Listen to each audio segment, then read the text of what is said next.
What's going on, people? We are Tottenham TV here at the Tottenham Hotspur Stadium. It's finished Tottenham 2, Luton 1, and as we usually say, never in doubt.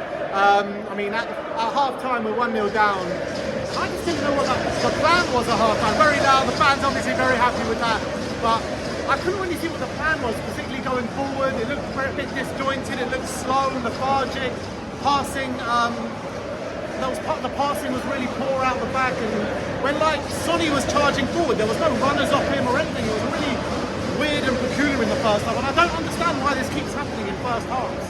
What I would say is, I think the main thing was it was too slow. Everything was happening very slow. It was as if we decided we were going to be very patient and the chances were just going to come. To be fair, I obviously went down 1-0 after 2 minutes, and that's obviously never ideal. But even in that first half, it should have been level at least. We had the chance. It should have been, but when you're playing a team, Sonny went round the keeper. Sarr had one clean off the line. But those two happened in the same action. Werner had one as well. He should have scored. So, as much as the first half performance was bad and it was way too slow, we still should have at least been level at half time. But it's a 7th straight game where we haven't scored in the first half, and also I think 6 straight home games or something like that. So there's clearly a problem where we're starting games very, very slowly. And clearly, Shed must have said something again at half time because we quickened it up completely. Obviously, the substitution made a big difference. Yeah, it's the same thing that happens every time, Second half, obviously Kulu went off, Brennan Johnson comes on. I thought he was a massive difference maker today, Brennan Johnson. One of his best displays in a Spurs shirt. We seem to be saying that quite regularly recently, best display in a Spurs shirt for Brennan Johnson. And 2 assists on the day for him. But then you saw, as soon as we came out for the second half, you saw a new renowned energy. Patterns of play were there, passing was spot on, and you started to create more chances after chance. There's chances galore, and I think a lot of them came down that right-hand side. And Brennan Johnson just being so direct, hitting the byline every time he could, playing little 1-2s around the penalty area. And the most important thing, when he got in the position, he didn't think twice about it. Just whipped it across the face of goal. And we were getting chance after chance. Obviously, the own goal came from it. The second goal came from the left-hand side, but we were just being a lot more direct in that second half, and it paid dividends. We weren't overcomplicating it. We were being a lot quicker, being a lot more direct, and it put Luton on the back foot. And that's where all the chances came from those wide areas. And Luton couldn't deal with it in that second half, especially down the right-hand side. And we definitely deserved victory. We probably created enough chances to win 2 games in this game. We had so many chances. 2-1, I think, flatters Luton, in my opinion. I think it should have been a lot more comfortable than that. But when you're not putting your chances away, it makes things awkward. And Luton, right at the end of the game, looked like they were putting us under pressure, and they could have maybe got something. But I do think Spurs created more than enough chances to say we deserve this victory today. We did create more than enough chances, but we didn't come that close. We had about 2 shots on the ring. No, I'm talking fine. The Sonny chance, the 2 Sonny chances that hit the post in the first half and the second half, but we only had 2 shots on target up until the 80th minute. Yeah, you can say our finishing was poor, but I don't even say we didn't get close. We was very close on a number of occasions. I just feel like against a team, a decimated Luton side, essentially a Luton reserve side, we should be putting them away a lot easier than we did today. A lot easier. And we just make hard work for ourselves time and time again. We should have, but we haven't. It's not like we didn't have the chances to make it easier for ourselves. We did. Our finishing wasn't for some reason. Our finishing was very off it today, and of all people, Sonny had 2 of the best chances. He could have got a hat-trick today. He had another chance as well. Porro whips it across the face of goal. He should be finishing it. Keeper makes a really good save.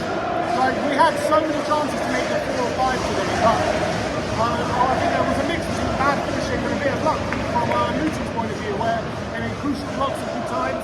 And for some reason, Sonny, it looked like it was cursed for him today. Sorry about that. It looked like it was cursed for him today, but he ended up getting the winner, so he made up for it, and another goal for him. It's the clutching Minson once again, gets us the winner. But I've got to say, in the second half, Porro and Brennan Johnson were running things down that right-hand side. I thought both of them stepped up massively, and I thought Brennan Johnson, from a right winger in an Andrew Postecoglou system, showed Kulusevski a bit how to do it. Because I felt Kulusevski in the first half, what we want from our wingers is to tuck out wide and be a threat from the wide areas. I thought Timo Werner did that with his kind of end product being a bit poor, but Kulusevski just kept cutting inside, and I don't think that's what Ange Postecoglou really wants from a winger, and I think when Brennan Johnson came on, he did that. I completely agree, although to be fair to Kulusevski, I think our 2 best chances came from him in the first half. so he deserves a bit of credit. But I agree with you. I think he wasn't doing what we needed him to do, and that's why he got taken off. And I think as soon as Brennan came on, he widened the pitch, stretched the play. All of a sudden, more gaps were opening up. All of a sudden, he was being a lot more direct. And it's no surprise to me that because of that, we got the equaliser very quickly after half time, and I think we should have easily been out of sight before the last 10 minutes. So it was a good sub. I think Ange made some very good subs today. Bentancur came on, I thought was excellent. Silky Bentancur, didn't he? Looking back to his best, I thought he had a brilliant cameo, apart from one moment where he gave the ball around the halfway line where he could have passed in trouble. He made that tactical foul made up for him. He did. I thought Lo Celso had a good impact as well when he came on. And so I think Ange made the subs at the right times. And I thought he made, he brought off Sarr and Maddison, who I didn't think were playing badly.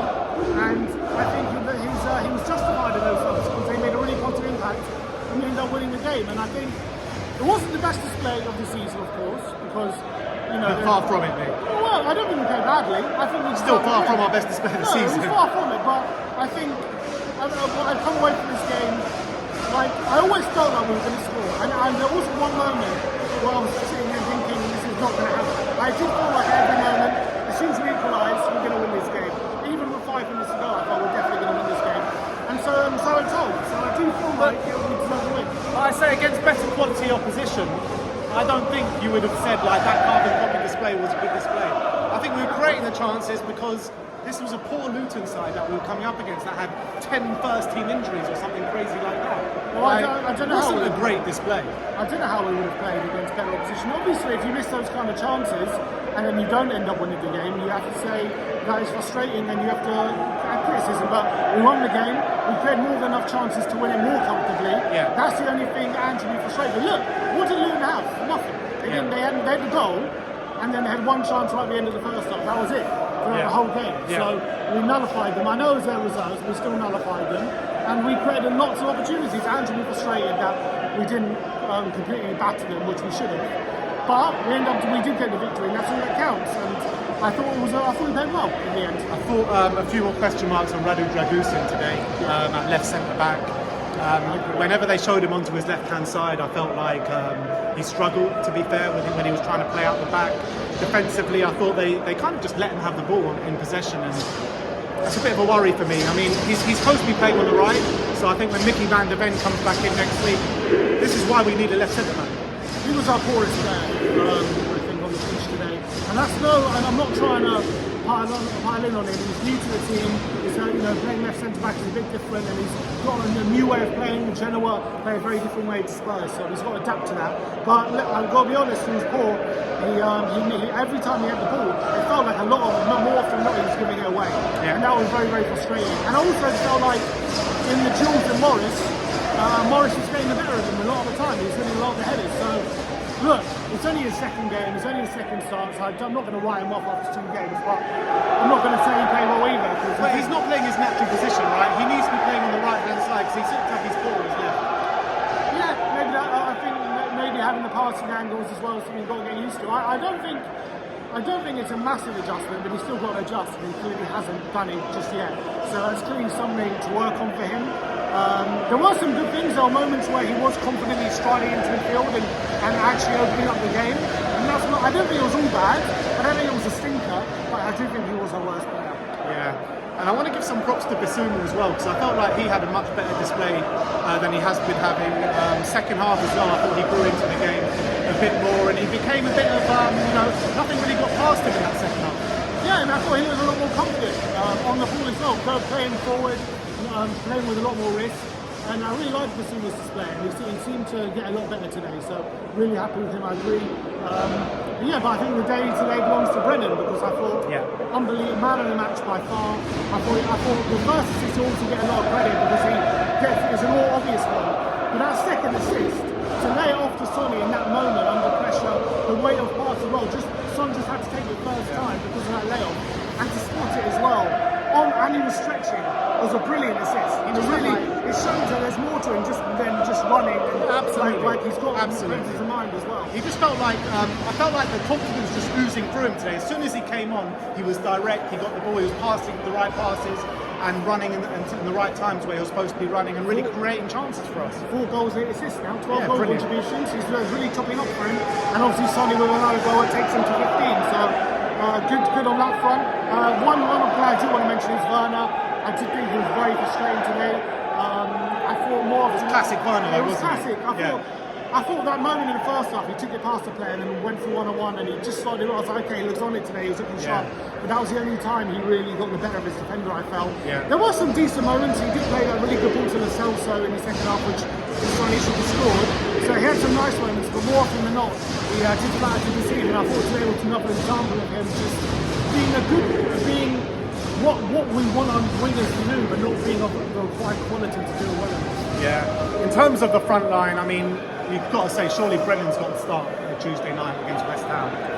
Sonny up top, and then what do you do with the left-hand side? I might even like to see Kulusevski out on the left-hand team. Yeah, look, Aaron's obviously got some decisions to make. I would probably. The thing is, if you start Brennan and Timo together, I'm just worried that we're not going to be able to keep the ball enough. I think that's why he likes Kuhn there. And so I think on the back of today, you have to start Brennan. I thought we were keeping the ball well with Brennan and Werner on the pitch. Yeah, but Luton made it easy for us. As I said, Luton are not a very good defensive team, and it showed today. We created so many chances, and it was only our lack of finishing ability is why we didn't score, not because they defended well. We found it easy to create. It's not going to be the same against West Ham. They're going to be a lot more ready for us on the counter. Did concede 4 goals today. Yeah, but they're still a much better team than Luton, and especially with the players they've got up front as well. So losing the ball is going to have a lot more of a cost on Tuesday than it will today. But you can't obviously not start Brennan. I probably think Brennan and Werner is the way to go. At least something to watch out for. All right, so there you got it. There you have it. We got there in the end. We're into the top 4 now. I think we're into the top 4 now. Chelsea in the mud, West Ham in the mud. Spurs go into the top 4. Like, subscribe, and comment. And as always, come on, Spurs.